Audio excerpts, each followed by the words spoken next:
Modern provincial education systems collect massive amounts of student data every single day, yet they often operate blind to impending systemic failures. Regional governments hold extensive administrative records through applications like Dapodic, e-Rapport, and periodic surveys. They track demographics, test scores, and enrollment across thousands of schools. The flaw lies in how this information is utilized. It functions as a historical archive, rather than a predictive tool designed to prevent academic decline. In Lampung Province, the Human Development Index sits at 73.98, while the average length of schooling is only 8.61 years. These figures indicate that a significant portion of the population stops their education before completing high school. The system holds data on these students, but it fails to identify their risk in time. This is a case of being kaya data, miskin analytic, data-rich but analytics poor. Improving these outcomes requires a shift toward a preventative analytical ecosystem. Possessing student data without an analytical framework leaves a province blind to the specific moments when students begin to drift away from the system. Grounding this policy in the geographical and demographic reality of Lampung reveals why a local, data-driven approach is necessary. The province itself contains stark economic disparities. A student in an urban center faces entirely different pressures than one in a rural agricultural zone. Standard administrative policies applied uniformly across these zones cannot address these specific localized hurdles. The Ecosystem Analytic Pendidikan, or Educational Analytics Ecosystem, is designed to solve this by making local disparities visible. This proposal focuses on re-architecting how provincial governance understands its human capital, using data to drive more precise support. This schematic outlines the structural layers of the analytical ecosystem. The process begins with the foundational layer of integrated data.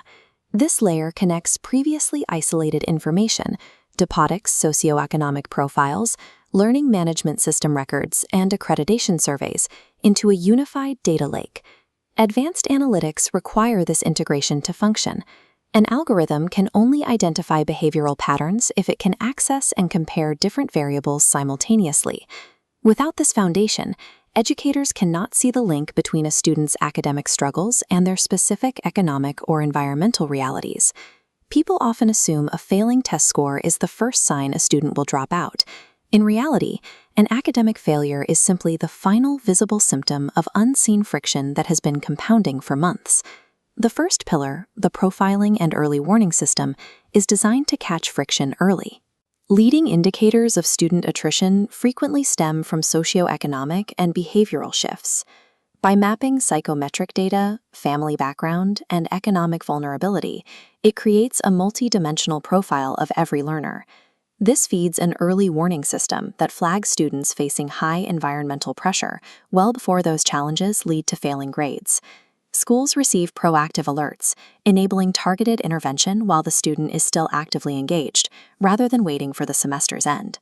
This predictive capacity gives educators a critical window to deploy targeted counseling or economic support, stabilizing a student's trajectory before they leave the system. To understand a student's daily progress, the ecosystem looks into the specific mechanics of learning. This is the function of the second pillar, learning and academic analytics. Within this framework, the learning management system serves as a real-time behavioral sensor.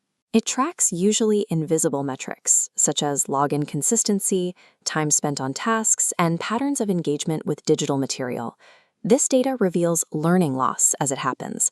While a student's formal grade might remain stable for weeks, a collapse in their underlying behavioral engagement line serves as a prior indicator of trouble. These analytics allow educators to pinpoint exactly when and where a student disconnects from the curriculum.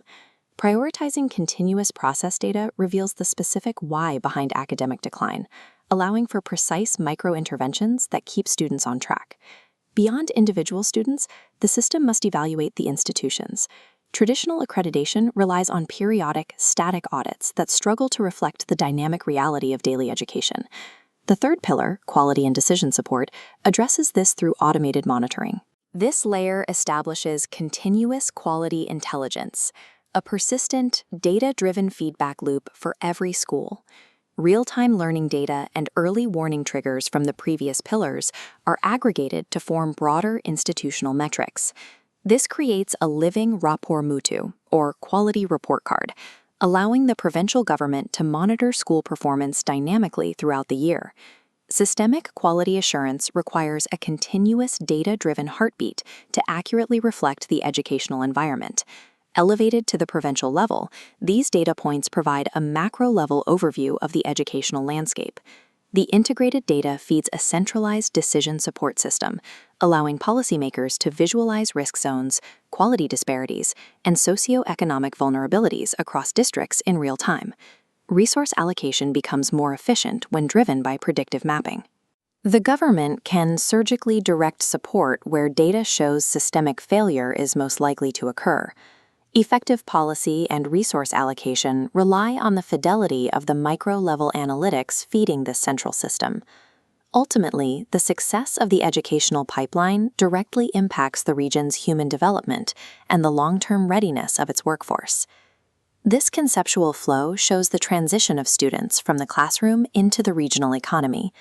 Preventing dropouts and identifying learning trends ensures that the human resources produced by the province are aligned with the actual needs of regional industry.